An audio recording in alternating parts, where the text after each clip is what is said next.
है, लेकिन हो जाएगा, घबराने की बात नहीं है। Okay, hello students, a very good morning to you all. Today we are going to start with our new chapter that is locomotion and movement. तो इसके पहले हम लोगों ने डाइजेशन की बात की थी, लेकिन वो टॉपिक रह गई है अधूरी, पर उसको भी कंप्लीट कर दिया जाएगा। पर अभी लोकोमोशन एंड मूवमेंट के लिए कई सारे हमारे जो सब्सक्राइबर्स हैं उन्होंने कई सारे सवाल किए हैं, इसलिए मुझे ये चैप्टर डील करना हो रहा है। तो लोकोमोशन एंड मूवमेंट्स ख़त्म करने के बाद हम फिर से डाइजेशंस के बैकअप्स को लेकर आगे बढ़ जाएंगे। ओके, तो चलिए स्टार्ट करते हैं लोकोमोशन एंड मूवमेंट। तो सबसे पहले मैं आपको बता दूं कि यहाँ पे दो टर्म्स लिए गए हैं, that is locomotion and movement. दोनों टर्म्स में एक स्लाइट डिफरेंस है। अगर आप इस दोनों टर्म की बात करते हैं तो इसमें एक स्लाइट डिफरेंस बताया गया है, that what is locomotion. Locomotion जब भी होता है तो आपकी पोजीशन चेंज होती है। सपोज कीजिए पर्सन ए यहाँ पर है और ये अगर ये ए पर्सन यहाँ पहुँच जाता है तो इसकी जगह जो चेंज हो गई, that is known as locomotion. Locomotion का मतलब आप अपने पोजीशन को चेंज कर रहे हैं, इसी को हम लोकोमोशन कहते हैं। हर एक ऑर्गेनिजम्स जो होते हैं उनको लोकोमोशन करने की ज़रूरत होती है। क्यों होती है? ताकि वो अपने फूड को गैदर कर सके। यूनिसेलुलर ऑर्गेनिजम्स में भी स्वीडोपोडिया के थ्रू लोकोमोशन होता है, सीलिया के थ्रू लोकोमोशन होता है। उसी तरह से हमारे बॉडी में भी लोकोमोशंस होते हैं। अब बारी आ रही है मूवमेंट की।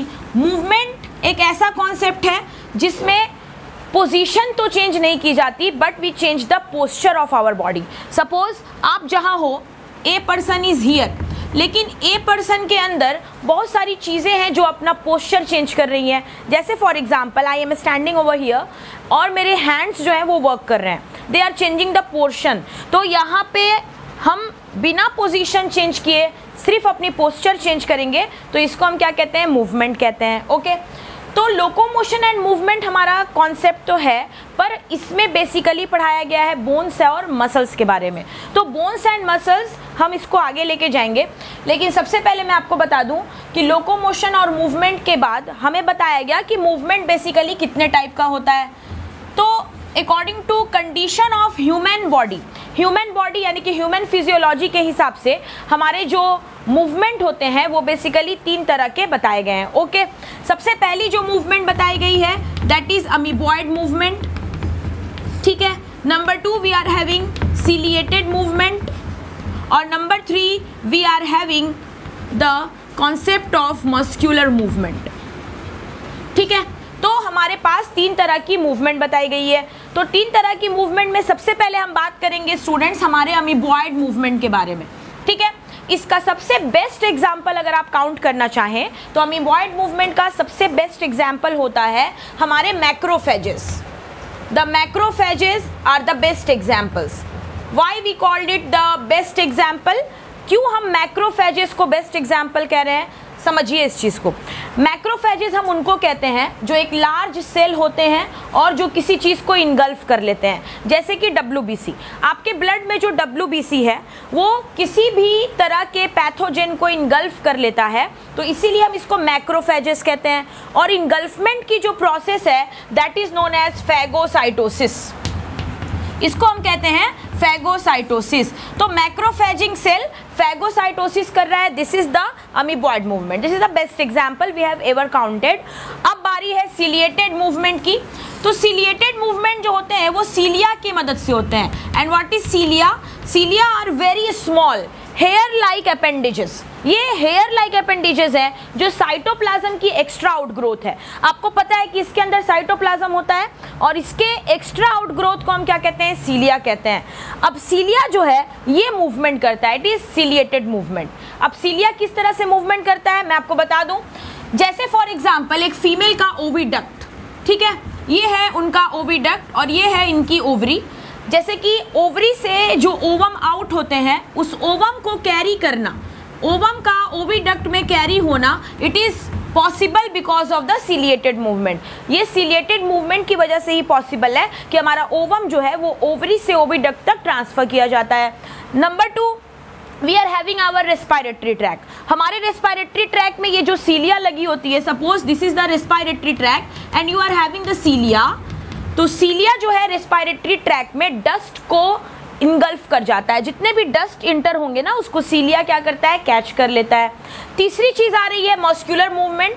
मस्कुलर मूवमेंट का मतलब all kind of muscles are involved, यानी कि आपके लिम्स मूवमेंट, जैसे कि मैं आपसे बात कर रही हूँ एक जगह पे खड़े होके, तो हमारे टंग का movement, tongue is a muscular organ, everybody knows that. तो हमारे जो टंग का मूवमेंट हो रहा है, this is also muscular movement. हमारा जो हार्ट मूवमेंट कर रहा है, कार्डियक मसल जो मूवमेंट कर रहे हैं, that is also a kind of muscular movement. तो हमारे बॉडी में मैक्सिमम ऑर्गन्स जो है ना हमारे, वो मस्कुलर मूवमेंट करते रहते हैं, because these are having the vital functions. तो ये है हमारा locomotion, change in position, movement, change in posture without changing the position, and the movement, having 3 types of movement in our body, that is amoeboid, ciliated and muscular. Okay students, now we will deal with the next concept of NCERT that is very much important, and we are going to start with the muscle topic now. समझे? तो खैर अब कोई मसला नहीं, चलिए अब शुरू करते हैं आगे। ओके, तो आज की जो आपकी टॉपिक है दैट इज मसल्स। बात करते हैं मसल्स के बारे में। चलिए सुनिए, मैं आपको बता दूं कि मसल एग्जैक्टली होता क्या है। सब कोई पहले थ्योरी सुनिए, मसल्स क्या होता है भाई। तो मसल्स जो होता है ये हमारे बॉडी का एक स्पेशल टिश्यू है। मसल्स को आप कह सकते हैं special tissue, it is a kind of special tissue of our body. और मसल हमारा जो होता है उसकी ओरिजिन क्या है। फॉर एग्जाम्पल, एक छोटा सा जाइगोट जब माँ के बॉडी के अंदर बनता है तो उसके बॉडी की 3 ओरिजिन बताई गई है। हम सबकी 3 ओरिजिन है। जैसे हमारे 3 ओरिजिन में कौन कौन है? एक्टोडर्म, सबसे बाहर की ओरिजिन, जैसे हमारा स्किन हो गया। दूसरा होता है मेसोडर्म, जो स्किन के नीचे हाइड है।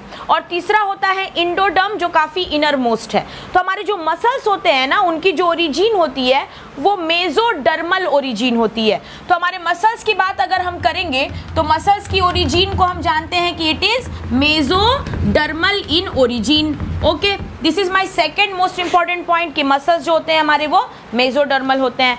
एनसीईआरटी कहती है कि आपका जो मसल है वो आपके बॉडी का टोटल 40 to 50% वेट गेन करता है, यानी कि आपके शरीर का जो भी वजन है उस वजन का 50% वजन किस वजह से हो रहा है? मसल्स की वजह से हो रहा है। ठीक है, तो 40 to 50% हमारी बॉडी में जो वेट है वो हमारे मसल्स की वजह से होता है। तो देखिए मसल्स के बारे में लाइनिंग जो मैंने दी कि muscle are the specialised tissue, very good. Muscles की ओरिजिन मेसोडर्मल होती है। मसल्स का वेट जो है हमारे बॉडी के वेट का 40 to 50% वेट मसल्स का होता है। ठीक है, अब जो बात आ रही है वो ये आ रही है कि मसल्स की क्या खास प्रॉपर्टी है। अगर तुम अपने मसल्स के बारे में सोचना शुरू करो या उसके बारे में जानना शुरू करो तो तुमको उसमें क्या खासियत नज़र आएगी, मसल्स की तुम्हारी क्या प्रॉपर्टी है। तो बताया गया कि मसल्स की कुछ खास प्रॉपर्टी होती है। फॉर एग्जाम्पल, प्रॉपर्टी नंबर 1, हमारे मसल्स के अंदर एक्साइटेबिलिटी होती है। ठीक है, एक्साइटेबिलिटी मतलब क्या होता है? Muscles have the capacity to get excitement. हमारा मसल रिस्पॉन्स रिसीव करता है। जैसे आप आराम से बैठे हुए हैं, अचानक से एक मॉस्किटो ने आपको आके बाइट किया, यू कैन फील, आपको वो चीज़ फील होगी और आपका मसल इस रिस्पॉन्स को लेगा और आप जैसा भी रिएक्ट करना होता है करते हैं। कुछ लोग तो मॉस्किटो को देख के, मॉस्किटो के बाइट पर भी बहुत सिंपल रिएक्ट करते हैं, पता नहीं कितने लेजी हैं वो, है ना। कुछ लोग होते हैं काफ़ी ज़्यादा एक्साइटमेंट में रिएक्ट करते हैं। तो मतलब आपका मसल एक्साइटमेंट जानता है, your muscle can get the response. दूसरा बताया गया इलास्टिसिटी। इलास्टिसिटी, मसल्स के अंदर इलास्टिसिटी प्रॉपर्टी होती है। फॉर एग्जाम्पल, जो बच्चे जिम करते हैं वगैरह, उनके मसल्स स्ट्रेच होते हैं लेकिन फिर से वो अपने वापस पोजीशन पे आ सकते हैं। कभी आप बहुत ज़्यादा मोटे हो जाते हैं, ठीक है, खाना शुरू कर दिया आपने, आपकी हेल्थ बढ़ गई, फिर आप कभी कभी क्या करते हैं, जब वेट लॉस करते हैं तो आप फिर से नॉर्मल हो जाते हैं। तो आपका मसल फैल भी रहा है, आपका मसल वापस अपनी जगह पे आ जा रहा है। तो आपके मसल्स में बढ़ना और घटना ये प्रॉपर्टी है। तो मसल्स में बढ़ना और घटना ये जो प्रॉपर्टी होती है इसको हम क्या कहेंगे? इलास्टिसिटी कहेंगे। हम अगर तीसरी बात करें तो हमारे मसल्स के अंदर एक्सटेंसिबिलिटी होती है। एक्सटेंसिबिलिटी, इलास्टिसिटी और एक्सटेंसिबिलिटी में फ़र्क है। इलास्टिसिटी का मतलब मसल फैल रहा है तो वापस अपनी पोजीशन पे भी आ रहा है। जैसे फॉर एग्जांपल आई मसल्स, कभी कभी हमें आंखें बड़ी करनी पड़ जाती हैं लेकिन फिर वो अपने ओरिजिनल साइज पे आ गई, ठीक है। लेकिन एक्सटेंसिबिलिटी का मतलब होता है कि अगर एक बार मसल कहीं का फैल गया या कहीं का ब्रॉड हो गया तो फिर वो उतने शेप को ही गेन कर लेगा, वो एक्सटेंड करते हैं। जैसे एक छोटा बच्चा धीरे धीरे बड़ा होता है तो उसके मसल्स एक्सटेंड कर जाते हैं। तो मसल के अंदर बढ़ने की कैपेसिटी है, एक्सटेंड होने की कैपेसिटी है, तो हम इसको क्या कहते हैं, एक्सटेंसिबिलिटी। चौथी प्रॉपर्टी अगर मैं आपको बताऊं तो muscle has the property of contractability. Muscle के अंदर कॉन्ट्रैक्टेबिलिटी की प्रॉपर्टी होती है। कॉन्ट्रैक्टेबिलिटी जैसे कि एक एज आते आते आपके मसल श्रिंक करेंगे। ओल्ड एज वाले जो लोग होते हैं उनके मसल्स क्या होते हैं, श्रिंक कर जाते हैं, झुर्रियाँ आ जाती हैं, तो कॉन्ट्रैक्शन हो जाता है मसल्स का। तो मसल्स के अंदर कॉन्ट्रैक्टेबिलिटी प्रॉपर्टी है, हमारे मसल मूव कर सकते हैं, ठीक है, हम जितना चाहे मसल को छोटा कर सकते हैं, स्ट्रेच कर सकते हैं अपनी बॉडी को। तो हमारे अंदर कॉन्ट्रैक्शन की प्रॉपर्टी है मसल की, तो इसको हमने कहा कॉन्ट्रैक्टेबिलिटी। तो आपने क्या देखा कि मसल्स में 4 प्रॉपर्टी है, एक्साइटेबिलिटी, इलास्टिसिटी, एक्सटेंसिबिलिटी और कॉन्ट्रैक्टेबिलिटी। चारों की प्रॉपर्टी मसल्स में प्रेजेंट है। और इस तरह से जब हमने मसल्स का स्टडी शुरू किया तो the branch which deals with the study of muscle, वो ब्रांच जिसमें हम मसल की स्टडी करते हैं, that is known as myology. उसको हम क्या कहते हैं, मायोलॉजी कहते हैं, because myo means the muscles and the study of muscles is called myology. This is the topic related with the muscles. अब हम स्टार्ट करेंगे कि हमारे मसल्स कितने टाइप्स के होते हैं according to the functional situation. हमारा मसल और मसल्स की प्रॉपर्टीज, कि हमारा मसल और इसकी क्या क्या प्रॉपर्टीज होती हैं। अब according to the nature of activity, काम के हिसाब से, आपके बॉडी के हिसाब से आपके मसल्स को स्पेशली 3 पार्ट में बांटा गया है, ठीक है। तो कौन कौन से मसल्स हैं जिनमें हमने इनको चेंज किया। सबसे पहले आपको मैं बता दूं, आपका नंबर 1 है skeletal muscle. We are having number 1 skeletal muscle, number 2 we are having smooth muscle, and number 3 it is a special muscle called cardiac muscle. Cardiac muscle. अब आप मेरी बात एकदम ध्यान से समझिए कि क्या चीज़ है ये। सबसे पहले हम बात करेंगे स्केलेटल मसल की। स्केलेटल मसल के बारे में सबसे बड़ी खूबी ये है कि ये मसल्स वॉलंटरी होते हैं। क्या होते हैं, वॉलंटरी। वॉलंटरी का मतलब होता है जो सेंट्रल नर्वस सिस्टम को फॉलो करता है। ये मसल कोई भी चेंज नहीं कर सकता, ये मसल कोई भी एक्टिविटी नहीं कर सकता जब तक इसको ऑर्डर ब्रेन नहीं देगा। तो आपके स्केलेटल मसल्स वॉलंटरी होते हैं जो ब्रेन के ऑर्डर के हिसाब से काम करते हैं। इनको ब्रेन की ऑर्डर चाहिए तो हम इनको वॉलंटरी कहते हैं, ठीक है। लेकिन हमारा जो स्मूथ मसल है ये इनवॉलंटरी है।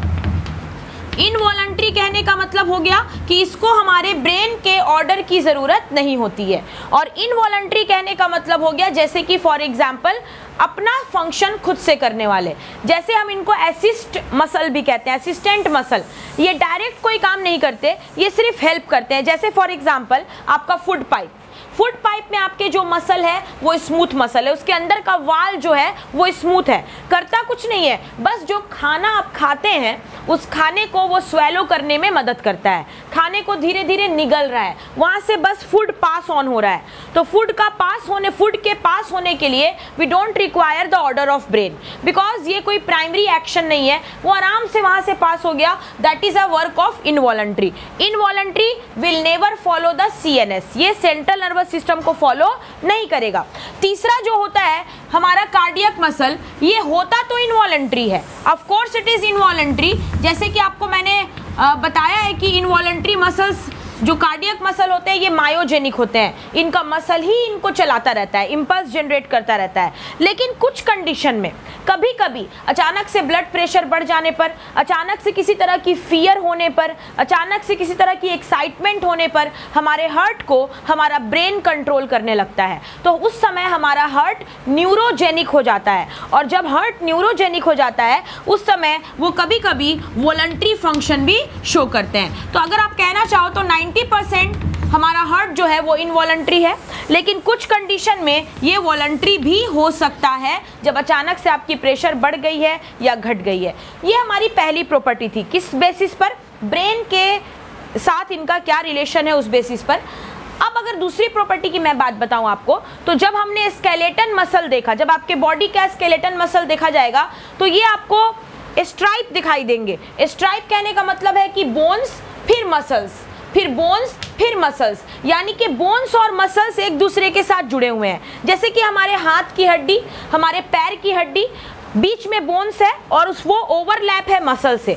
तो जब स्केलेटल मसल को हम लोग व्यू कर रहे थे, देख रहे थे, ऑब्जर्व कर रहे थे, तो उस समय ये स्ट्राइप्ड नजर आया। जैसे फॉर एग्जांपल आपका रिबकेज ले लीजिए, एक्सरे वगैरह हम निकालते हैं, तो एक्सरे जब निकाली जाती है तो एक्सरे स्ट्राइप नजर आती है, समथिंग लाइक दिस।